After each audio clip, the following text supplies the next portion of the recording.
Sebelum menonton, jangan lupa like, subscribe, dan tekan tombol lonceng. Selamat menyaksikan. Dalam memperingati Hari Pangan Sedunia, Kementerian Perencanaan Pembangunan Nasional atau Bappenas bersama Jaringan Pasca Panen untuk Gizi Indonesia dan Global Alliance for Improved Nutrition meluncurkan buku berjudul Teladan Bijak Kelola Susut dan Sisa Pangan.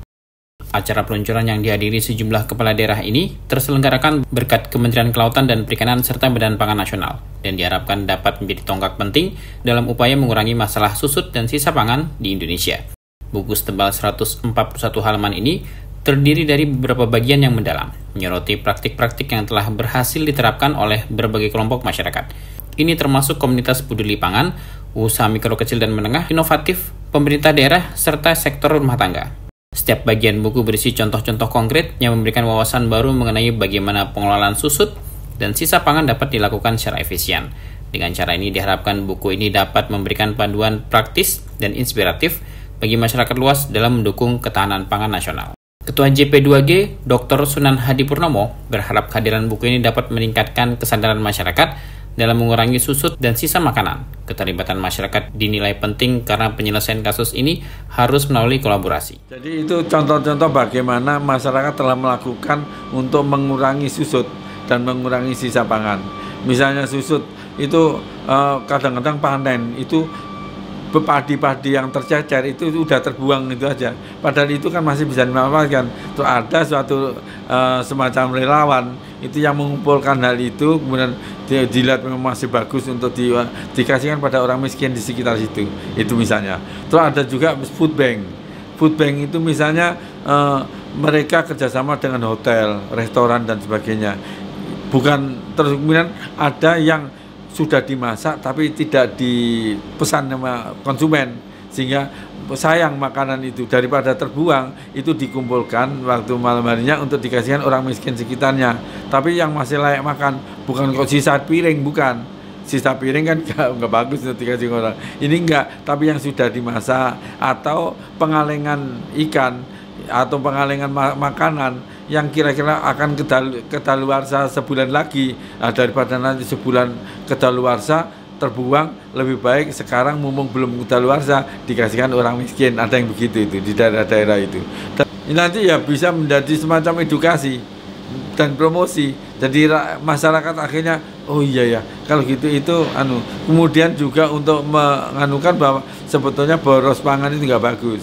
Ngambil prasmanan, ngambil banyak sebanyak-banyaknya gitu. Terus nanti nggak taunya terbuang, nggak habis. Asal ngambil saja itu sayang sekali. Lebih baik untuk masyarakat tetangga atau apa ya, masyarakat di sekitar kita yang masih membutuhkan makanan ini kan banyak sebetulnya ya. Hal senada juga disampaikan Direktur Kewaspadaan Pangan dan Gizi Badan Pangan Nasional Nita Yulianis saat menjadi narasumber talk show. Pada acara peluncuran ini, Nita mengatakan upaya pengurangan susut dan sisa pangan dapat dilakukan dengan pendekatan yang sederhana namun efektif. Menurut Nita, ada dua strategi utama yang diterapkan oleh Badan Pangan Nasional untuk menangani masalah ini.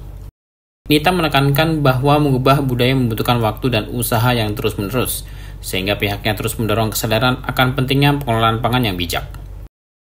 Strategi kedua yang diterapkan adalah fasilitasi aksi. Menurut Nita, aksi nyata dapat berbuah efektif dalam mengurangi susut dan sisa pangan, oleh karena kolaborasi pentahelix yang melibatkan 5 elemen penting yakni akademisi, bisnis, komunitas, pemerintah, serta media harus diperkuat. Yang dilakukan sebenarnya sederhana Bu Eva. Dua saja yang kita deraskan, twin track approach kita bilang. Satu adalah kita mencegah dan mengurangi dengan kampanye, sosialisasi, advokasi. Pokoknya semua orang harus tahu kalau boros pangan itu bukan di Indonesia banget. Karena ini culture, budaya. Nggak bisa budaya itu sekali selesai. Nah ini yang kita dorong terus dengan semua pentahelix. Kalau Badan Pangan Nasional selalu bilang pentahelix itu A, B, C, G, M gitu ya. Akademisi, bisnis, komunitas, pemerintah pusat dan daerah, dan media. 5 ini yang kita selalu gandeng sama-sama. Dan yang kedua adalah strateginya kita lakukan fasilitasi aksi. Karena percuma kalau ngomong doang, ya kan? Harus punya aksi. Nah ini daerah-daerah udah keren banget, banyak sekali aksinya. Terutama adalah menggencarkan bagaimana pangan berlebih tadi bisa disalurkan kepada yang membutuhkan. Sementara itu, Koordinator Bidang Pangan Direktorat Pangan dan Pertanian Kementerian PPN atau Bappenas, Ivan Martino, mengungkapkan langkah-langkah strategis yang diambil untuk mengurangi susut dan sisa pangan di Indonesia. Dalam pernyataannya, Ivan menekankan pentingnya dua dokumen acuan yang menjadi dasar bagi kementerian dan pemerintah daerah dalam merancang rencana kerja mereka. Dia menekankan bahwa RPJMN akan memberikan kerangka kerja yang jelas bagi semua pihak yang terlibat dalam pengelolaan pangan, serta memastikan bahwa upaya pengurangan susut dan sisa pangan menjadi bagian integral dari kebijakan pembangunan nasional. Ada 5 area prioritas, salah satunya itu untuk mengakhiri kelaparan, perbaikan pola makan, dan promosi pangan pesisir dan laut. Dan salah satu aktivitas yang diusung adalah mengurangi food loss and waste. Jadi dua dokumen ini kita jadikan sebagai acuan. RPJMN tadi yang akan menjadi acuan bagi kementerian lembaga dan juga pemerintah daerah untuk menyusun dokumen rencananya, dan juga agenda transformasi sistem pangan kita secara global. Jadi dua ini menjadi landasan, guideline atau acuan kita untuk penanggulangan food loss and waste. Pada acara peluncuran ini, digelar pengumuman pemenang lomba penulisan cerita best practice pengurangan susut dan sisa pangan yang telah diselenggarakan sebelumnya. Selain itu, acara ini juga akan memberikan penghargaan kepada pemerintah daerah yang menunjukkan komitmen kuat dalam penanggulangan susut dan sisa pangan. Tim Eljon Media melaporkan.